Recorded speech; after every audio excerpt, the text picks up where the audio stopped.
Welcome back, listener, to another deep dive. And today we're really going deep with the parable of the prodigal son. It's one we've heard so many times, but the sources you've given us this time really go beyond the surface. We're talking like potential parental reactions and even a whole crossword puzzle full of theological terms. Like, wow.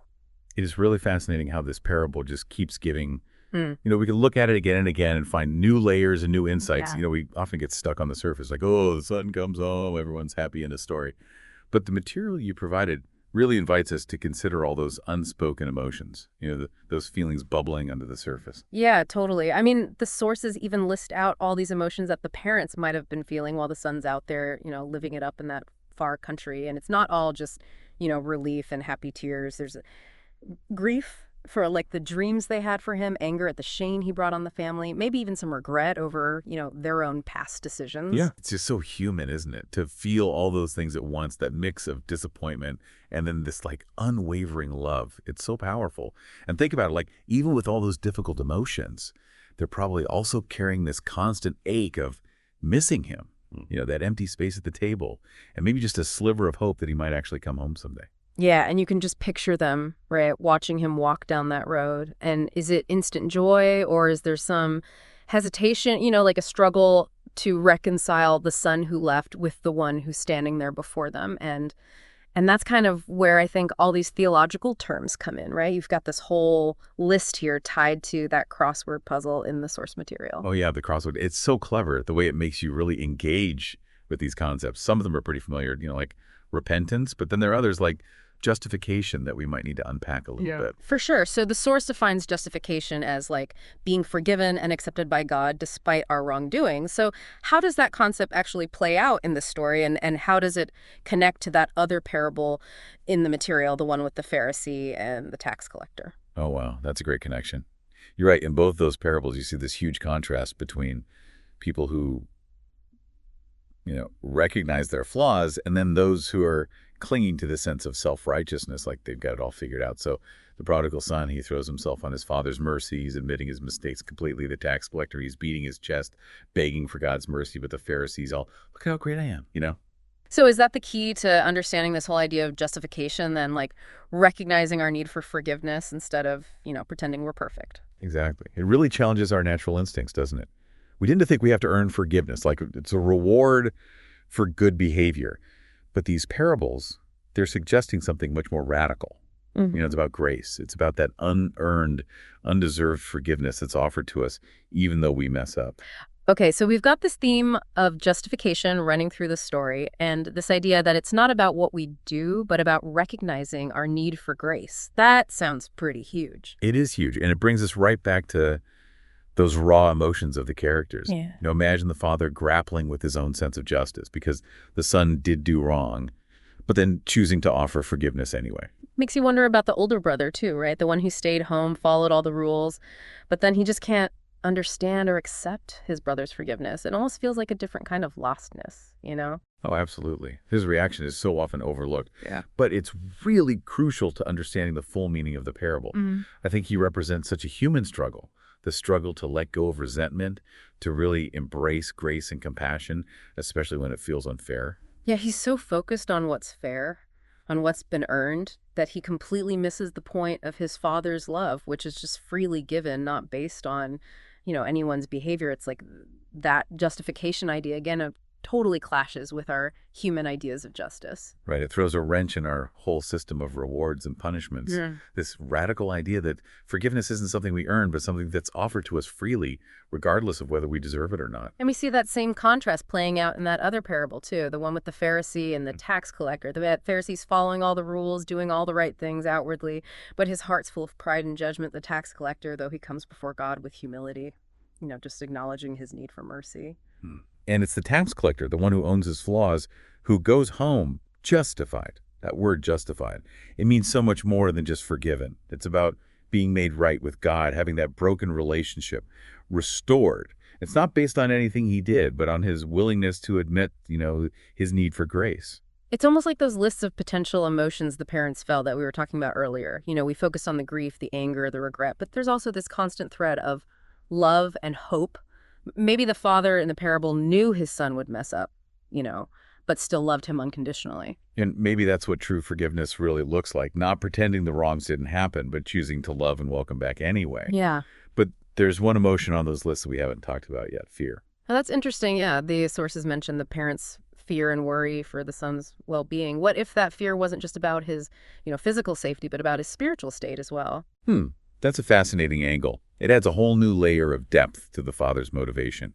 It's not just about getting his son back home physically, but about restoring him to wholeness, both physically and spiritually. And that brings us back to that thought about the older brother representing people who struggle with grace.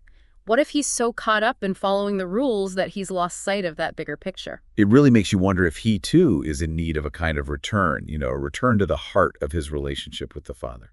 Which leads us to our final thought-provoking question for this part of our deep dive. If the prodigal son represents those who stray from God, who does the older brother symbolize? Now, that's something for you to ponder, listener. Is he a cautionary figure, a reminder that even those who appear righteous can be lost in their own way? Or is he a reflection of our own struggles with grace and forgiveness? One of the sources you gave me mentioned that song, Carry On Wayward Son, and it got me thinking about how that song's so popular even today, and it really shows how powerful this parable is. Even centuries later, it still speaks to people. So what do you think it is about this story that makes it resonate so much with us? That's a great point. It's not just some Sunday school story. It's inspired art, music, all sorts of interpretations. So why this parable? Why does this one stick with us? Well, I think it's those themes, the universal ones, redemption, unconditional love, second chances. Those are things I think we all crave deep down. We've all made mistakes, strayed from the path in some way. And this parable, it gives us this glimmer of hope that it's possible to find our way back, no matter how far we've wandered. Yeah, it's like that feeling of coming home after a long trip, right? Not just physically, but emotionally and spiritually. Have you ever felt like the prodigal son listener that needs to find your way back from something? Or maybe you've been more like the older brother, the one struggling to understand why someone else gets a free pass? I think we've all been there in one way or another, maybe not literally blowing our inheritance, but, that feeling of losing ourselves, making choices that take us far from who we want to be, and then that struggle to come back to be accepted and to forgive ourselves. And that's where the older brother's perspective is so interesting. He's the good son, the one who stayed home, followed the rules. But he just can't get over his brother being forgiven. It's almost like a different kind of lostness, isn't it? Absolutely. His reaction is so often overlooked, but it's so important for understanding the whole parable. Yeah. I think he really shows a very human struggle. That struggle to let go of resentment, to embrace grace and compassion, especially when it feels so unfair. He's so fixated on what's fair, what's been earned, that he totally misses the point of the Father's love, which is, given freely. It's not based on anyone's behavior. And it's that idea of justification, again, like we were talking about before, totally clashes with our human ideas of justice. Yeah, it throws a wrench in our whole system of rewards and punishments, doesn't it? Yeah. This radical idea that forgiveness isn't earned, it's offered to us freely, regardless of whether we deserve it or not. And we see that same contrast in that other parable, too, the one with the Pharisee and the tax collector. The Pharisee's following all the rules outwardly, but his heart is full of pride and judgment. But the tax collector comes before God with humility, acknowledging his need for mercy. And it's the tax collector, the one who owns his flaws, who goes home justified. And that word justified is more than just forgiven. It's about being made right with God, having that relationship restored. And it's not because of anything he did, but because he was willing to admit his need for grace. It's like those lists of potential emotions the parents felt that we were talking about earlier. We focused on the grief, anger, regret.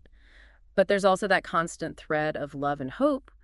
Maybe the father in the parable knew his son would mess up, but still loved him unconditionally. And maybe that's what true forgiveness really is, not pretending the wrongs didn't happen, but choosing to love and welcome back anyway. But there's one emotion on those lists that we haven't talked about yet. Oh, yeah. The sources mentioned the parents' fear and worry for their son's well-being.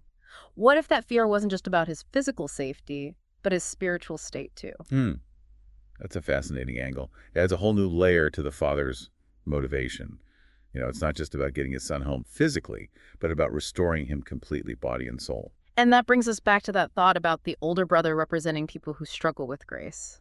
What if he's so caught up in following the rules that he's lost sight of the bigger picture? It makes you wonder, doesn't it, if he needs a kind of return to that close relationship with his father. Which leads us to a thought-provoking question to wrap up this part of our deep dive. If the prodigal son represents those who stray from God, who does the older brother symbolize? That's something for you to think about, listener. Is he a warning, a reminder that even those who seem righteous can be lost? Or is he a reflection of our own struggles with grace and forgiveness? Wow, it's like we've been looking at this parable with brand new eyes, seeing those characters in a whole new light, and maybe even recognizing our own struggles in their choices. Yeah, exactly. And that's what's so amazing about these ancient stories. Yeah. They tap into something so fundamental about what it means to be human. That longing for connection, that pull between our flaws and our aspirations, and the power of forgiveness to totally transform us. This deep dive has definitely given me a lot to think about, and listener, we'd love to hear from you too. Who do you think the older brother represents? Hit us up on social media and let's keep this conversation going. Absolutely. We've really just scratched the surface here. So not much more to uncover in this parable.